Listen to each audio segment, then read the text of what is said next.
안녕하세요. 여배우의 책방의 달세뇨입니다.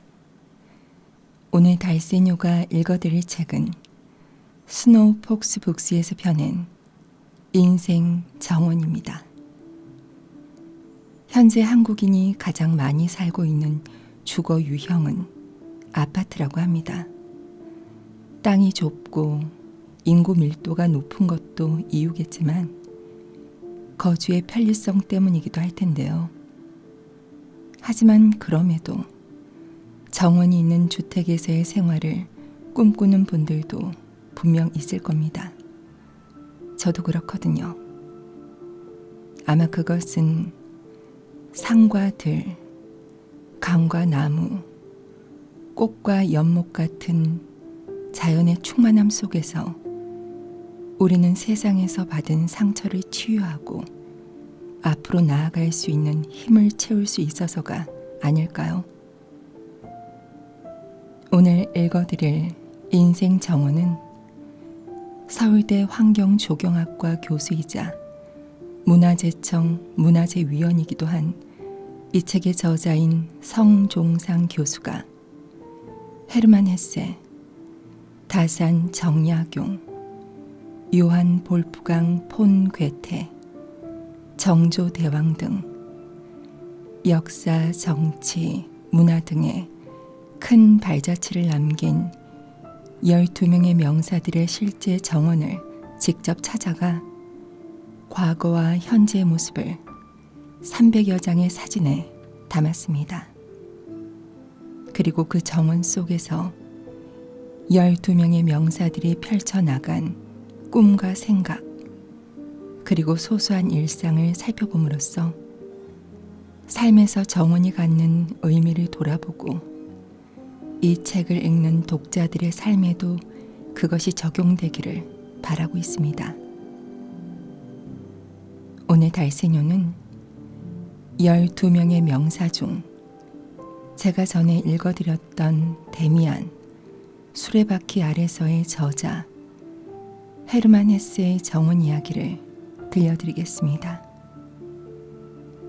눈을 감고 헤르만 헤세의 정원을 상상해보며 사색하듯 편안한 마음으로 들어주시면 좋을 것 같습니다.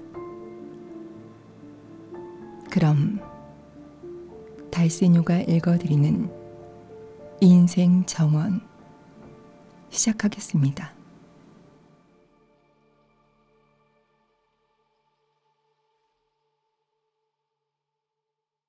독일 현대 문학을 대표하는 시인이자 소설가 헤르만 헤세는 흔히 구도자로 혹은 양심의 수호자로도 불린다. 자전적 소설이라고 평가되는 그의 작품들에는 자연의 무한한 동경이 들어있다. 더불어 청춘에 대한 그리움, 사랑, 평화, 자유 같은 인간적 가치의 회복이 기저에 깔려 있다. 당시 히틀러와 나치주의자들의 편협된 민족 이데올로기와 전쟁의 광풍 속에서도 헤세는 인간성의 가치를 끝까지 포기하지 않았고 자연에 대해 경건한 자세를 잃지 않았다. 내 삶과 문학의 최종 목표이며 폭력의 시대 한가운데서 정신에 대한 믿음의 고백이라고 밝힌 역작 유리알 유희에서 헤세는 지식인의 한계를 비판했다. 더불어 문명사적 해법을 모색하기도 했다. 경제적, 기술적 진보의 시대에 방황하는 젊은이들에게 보다 더 인간적이고 자연 친화적인 삶에 대해 관심 가질 것을 촉구하기도 했다. 2차 대전 종전과 함께 나치주의가 붕괴된 이후 독일은 물론 전 세계에서 헤세가 인간 정신과 문화의 상징으로 혹은 정신적 스승이라고 부각된 것도 그런 까닭일 것이다. 친가 외가가 모두 선교사 집안이어서 일찍부터 다른 문화를 자연스럽게 접하며 자랐던 헤세는 인도 학자였던 외할아버지와 선불교 전문가였던 사촌형의 영향으로 동양의 정신세계에 심취할 수 있었다. 특히 헤세는 30대에 벌써 논어나 도덕경 등 중국 고전에 대한 서평을 쓰고 경전과 시집을 탐독했을 정도로 중국에 관심이 많았다. 인간의 내면 세계에 깊이 천착했던 헤세가 자기 성찰과 관조로 현실을 극복하려는 동양적 사고에 심취했던 것은 당연한 일이었을 것이다. 그것은 성장 과정은 물론 중년에까지 헤세에게 자연과 사회와의 화합을 주창하게 만든 원동력이 되었다. 흥미로운 사실은 정신세계 탐색에 익숙하지 못한 독일인들은 헤세의 글을 어려워하는 반면 한국과 일본 등에서는 두터운 청년층 독자까지 있다는 사실이다.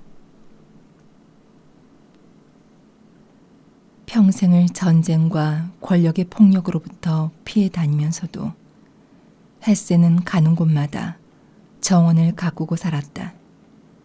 정원이 등장하지 않는 작품이 없을 정도로 헤세에게 정원은 중요한 모티브였다.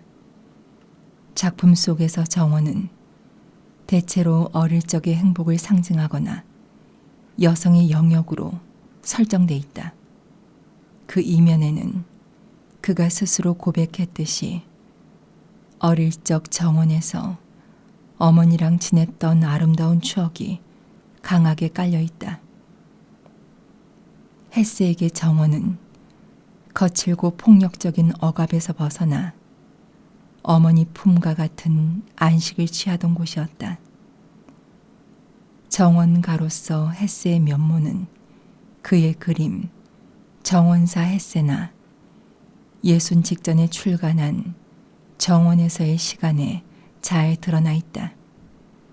생애 중 그가 가꿨던 주요 정원들은 다음과 같다. 가이엔 호펜 시절 17세기 농가. 헤세는 27세 때 9살 연상의 사진작가 마리아와 결혼해 콘스탄츠 호스카 농가에서 신혼생활을 시작한다. 그 해에 발표한 첫 번째 소설 페터 카멘친트로 단숨에 유명 작가로 인정받으며 경제적 자립과 함께 결혼까지 한 것이다. 가이엔 호펜이라는 마을의 17세기 농가에 방 몇 칸을 빌린 삶이었지만 헤세는 이때 처음으로 뿌리를 내린 느낌이 들었다고 고백하기도 했다. 큰 도시로부터 멀리 떨어진 작은 시골이어서 전기나 가스, 수도는 물론 상점조차 없는 한적한 곳이었다. 조용하고 건강한 자연 속에서 근면하고 부지런한 삶을 살고자 했던 헤세에게 그곳은 최적의 장소였다. 이사 후 3주 만에 작은 보트를 구해 호수를 건너 쇼핑하거나 인근의 아름다운 경치를 찾아다녔을 정도로 헤세는 그곳에서의 삶을 만끽했다. 부인 마리아가 직접 골랐던 그 집은 현재 헤세 박물관으로 이용되고 있다. 자녀가 늘면서 헤세 부부는 호수가 더 잘 보이는 마을 외곽으로 이사하게 된다. 장인의 경제적 지원을 받아 더 큰 집을 새로 짓게 되면서 헤세는 처음으로 자신의 의도를 반영한 집과 정원을 갖게 된다. 독일 최대 호수 콘스탄츠를 향해 완만하게 경사진 초지에 터를 잡았다. 햇새는 시내에서 고작 3분 거리면서 샘도 있고 두 방향으로 호수를 볼 수 있는 매우 아름다운 곳이라며 흡족해했다. 현재 남아있는 햇새의 스케치에는 당시 문예 사조였던 예술 수공의 운동 스타일에 맞춰 검소하고 소박한 모습의 건물과 정원을 엿볼 수 있다. 햇새는 9,000제곱미터의 넓은 터를 구획한 후 건물을 경사 위측에 앉혔다. 아래쪽으로는 채소와 과수만 심어 장대하게 펼쳐진 호수와 풍경을 즐길 수 있도록 했다. 정원으로는 약초원 채원을 두고 땔감과 정원 용구를 보관하는 작은 창고, 호수 조망과 휴식을 위한 작은 쉼터를 둔 것 외에는 별다른 요소가 없다. 호수 조망과 무관한 북측과 동측 부지 경계는 생 울타리를 둘러 집과 정원의 영역을 확실하게 확보했다. 집 주위로 장미, 달리아, 창포, 해바라기, 당아욱, 카네이션 같은 꽃과 함께 랍스베리, 딸기, 완두콩, 상추 등을 길렀다. 거의 매일 샐러드를 먹었을 정도로 넓은 텃밭을 가꾸고 정원과 집 주변 조경을 관리하는 일이 당시 햇새의 주요 일과였다. 새 아이들은 집 주위를 뛰어다니며 나무 딸기를 따며 놀았다. 가이엔 호펜에서의 삶은 대체로 만족스러웠다. 그는 아내가 치는 피아노 소리를 들으면서 아이들을 돌보는 가장으로서의 행복을 사실상 처음으로 맛봤다. 햇새에게 그것은 소년기 이후의 오랜 방황과 좌절에서 마침내 벗어나게 되었음을 의미하는 대전환이기도 했다. 하지만 햇새는 1912년 가이엔호펜에서의 삶을 접고 베른으로 이사했다. 결혼과 함께 가이엔호펜에서 살기 시작한 지 7여년. 생애 처음으로 자신의 집과 정원을 지어 즐긴 지 불과 4년 만의 일이었다.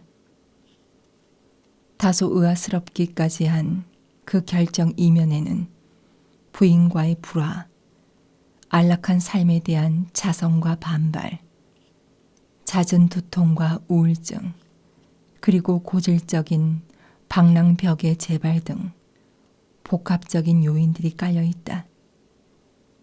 그렇게 그의 일생에서 가장 조용하고 은둔했던 삶이 8년도 안 돼 끝나게 되었다. 하지만 그의 대표작 중 상당수가 그 당시에 구상되고 완성되었을 만큼 가이엔호펜에서의 생활은 햇새에게 각별한 의미가 있었던 것으로 보인다. 베른 교회 시절. 햇새가 베른에서 새로 정착한 집은 화가였던 친구가 생전에 살았던 집이다. 가이엔호펜 집에 비해 크고 당당한 정원이 이미 조성돼 있었다. 오래된 큰 나무들이 풍성한 숲을 이루고 중앙에는 분수와 백목련, 라일락 같은 꽃나무와 함께 데이지, 튤립 같은 꽃들이 함께 어우러져 있었다. 집 남측에는 타원형의 목초지가 있었고 멀리 알프스 산맥까지 한눈에 들어오는 곳이었다. 하지만 햇새의 글에는 가이엔호펜 호숫가나 몬타놀라 시절에 비해 베른의 집과 정원에 대한 언급은 상대적으로 적다. 이미 완성돼 있는 정원이어서 햇새가 손댈 여지가 별로 없기도 했다. 당시 베른 관공서에서 전쟁 포로들을 돌보느라 정원 생활을 누릴 만한 여유가 없었던 이유도 있었을 것이다.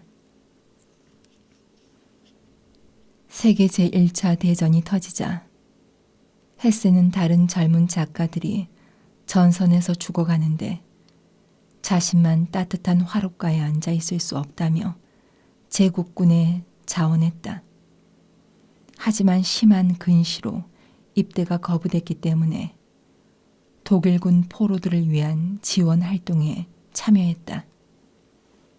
그즈음 헤세는 편협한 민족주의와 전쟁을 옹호하는 독일의 학자, 문인들의 반성을 촉구하는 글을 신문에 투고했다가 조국을 배반한 자로 낙인 찍혀 심한 정신적, 사회적 고통을 겪게 된다. 그와 함께 부친의 별세, 막내 아들의 중병, 아내의 정신병원 입원 같은 우환도 겹쳤다. 이런 일들로 헤세 자신도 노이로제에 걸려 정신치료를 받기도 했다. 이때 칼 융과 그 제자로부터 심리치료를 받으면서 정신분석학을 접하게 된다. 이 경험은 이후 데미안 같은 작품에서 등장인물의 내면 심리를 탁월하게 묘사하는 밑거름이 됐다. 몬타뇰라 시절 전쟁 와중에 겹친 가정사에 괴로워하던 헤세는 결국 가족과 헤어져 홀로 스위스 남측 지역을 전전하다가 이탈리아 접경 지역 몬타뇰라의 바로크풍 저택 까사 까무치 2층에 방을 빌려 살기 시작했다. 그 사이에 헤세는 부인과 이혼하고 스위스인 여가수와 재혼하기도 했으나 그 결혼도 그에게 안정을 주지 못했다. 연이은 결혼 생활의 실패와 경제적 어려움, 작가로서도 공경에 처하는 등 심리적으로 상당한 어려움을 겪고 있던 헤세에게 몬타뇰라의 아름다운 풍광과 지중 해풍 기후는 큰 위안이 된 것으로 보인다. 루가노 호수가 내려다 보이는 이곳에 살면서 헤세는 주변의 아름다운 풍경 속을 산책하거나 그림을 그리면서 차츰 심리적 고통을 이겨내게 된다. 그는 후에 이곳에서의 첫 해가 자신의 삶에서 가장 생산적이며 만족스러웠고 최고로 열심히 살았던 때라고 고백했다. 흥미로운 점은 당시 헤세가 많은 시간을 그림 그리기에 몰두했지만 그 일이 글쓰기에는 별다른 차질을 주지 않았다는 점이다. 오히려 시타르타, 나르치스와 골드문트, 클링조어의 마지막 여름, 이리 같은 대표작 모두 이곳에서 창작된 것들이다. 실제로 헤세도 그곳에서의 삶을 가르켜 지독한 고독 속에서도 글쓰기와 그림 그리기에 몰입했으며 어릴 적 이후 그 어떤 곳보다 더 친근하게 느꼈다고 했다. 헤세의 삶과 정원, 평생 방황과 좌절, 방랑과 정착, 현실과 이상 사이를 오가며 살았던 헤세에게 정원은 각별한 의미를 지닌 곳이었다. 정원을 영혼의 안식처라고 했던 헤세는 정신적, 육체적 고통을 겪을 때마다 정원 일에 몰두하면서 견뎌냈다. 어릴 적에는 신경쇠약, 학교 무단 이탈, 퇴학, 자살 기도 등으로 정신요양원에 입원하기도 했다. 장년이 된 후에도 정신적 고통을 심하게 겪어서 심리치료를 받아야 할 만큼 힘든 삶을 살았다. 그러나 전쟁의 광기가 삶의 평온과 인간성을 파괴하는 와중에도 꽃을 심고 나무를 가꾸고 주위 풍경을 그렸다. 그렇게 헤세는 마음의 평화를 찾고 순수 인간성 회복에 대한 강한 의지를 지켜나갔다. 평생 인간의 두 본능, 사회적 존재로서의 정착 본능과 원초적인 방랑 본능 사이를 오가며 고뇌와 갈등을 겪었던 헤세에게 정원은 정착과 뿌리 내림이라는 삶의 안정을 주는 매개였던 것으로 보인다. 디자인 관점에서 보면 그의 정원은 특별할 것이 없다. 사실 남다른 디자인 감각이나 두드러진 정원 요소는 물론 화려하거나 장식적인 요소도 찾아보기 어렵다. 특정 양식이나 형식, 미학적 단면을 발견하기도 어렵다. 흥미롭게도 헤세의 정원을 공부하다 보면 한국 전통 정원과 유사점이 적지 않다는 걸 보게 된다. 그의 정원이 한결같이 경치가 아름다운 곳에 자리 잡고 있다는 점이나 인위적인 정원 요소들이 별로 없다는 점, 정원 영역뿐 아니라 정원 밖의 주변 경물을 수시로 산책하며 감상하곤 했다는 점은 조선시대 사대부의 원림과도 일맥상통하는 지점들이다. 그것은 지극히 동양적인 가치를 추구했던 그의 정신 세계와 연결해 해석할 여지도 있다. 무엇보다 정원을 통해 끊임없이 자신의 내면 세계를 들여다보면서 자연과 조화로운 만남을 꾀했다는 점에서 헤세와 조선 사대부의 공유 지점이 있다. 그에게 정원을 가꾸는 일은 자연 속에서 자신의 내면 세계를 발견하는 일이었다. 글쓰기란 그렇게 발견한 진리로 전쟁과 이데올로기와 물질로 피폐해지는 인간 세계를 다시 회복시키려는 시도였다. 헤세가 잃어버린 정원 일의 즐거움을 다시 회복한 것은 그의 생애의 마지막 보금자리였던 스위스의 몬타놀라에서 온전히 자신만의 정원을 가꾸기 시작하면서부터로 보인다. 나이 50이 넘어 다시 모종삽을 들면서 그는 열심히 일하기보다는 한가로이 즐길 것이며 덤불을 개간하고 농사 짓기에 매진하기보다는 가을날 모닥불 연기 곁에서 꿈꾸기를 즐길 것이다 라고 다짐한다. 헤세는 마음에 맞는 집과 정원을 갖게 되면서부터 비로소 삶이 아름다워졌다고 했다. 쉽고 편안하게 사는 법은 알지 못하지만 창문 앞에 정원과 풍경을 두고 즐기는 아름다운 삶은 애써 누리려 했노라 라고 헤세는 고백한다. 한 뼘 땅, 마른 풀포기조차 접하지 못하면서도 아무렇지 않은 듯 잘 살고 있는 우리에게는 울림이 큰 메시지다. 영성은 막히고 감성도 메말라 있으면서 행복이 무엇인지, 인간답게 사는 게 어떤 것인지조차 생각하지 못하는 우리 시대에 헤세가 다시 그립기만 하다.